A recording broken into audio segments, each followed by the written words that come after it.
Yan ang sauce ng fish molokai. Meron tayong inano ko na siya. May oil, may turmeric, sweet chili pepper, tapos bell pepper, tapos garlic. Ayan. Tapos lemon. Ayan, nilagay ko na dyan ng lemon. Niluluto lang natin ng konti. Mamaya nilagay natin yung tilapia.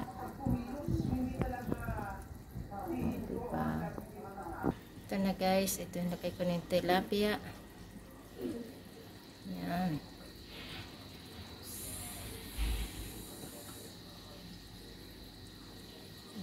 Ayan guys, yung tilapia.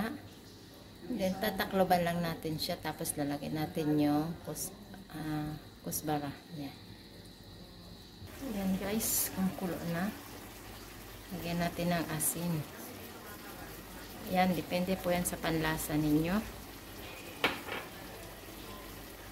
Tapos ito yun. Ayan.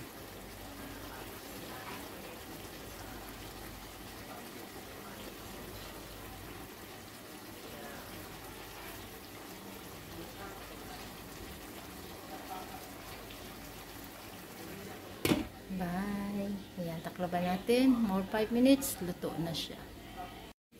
Ayan. Tapunan nyo lang. Kuha lang kayo ng sabaw. Tapos tapunan yung ibabaw para pumula.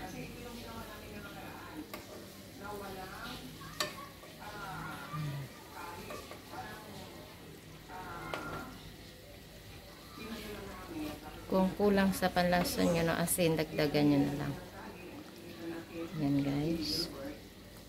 Luto na siya. Kain na na.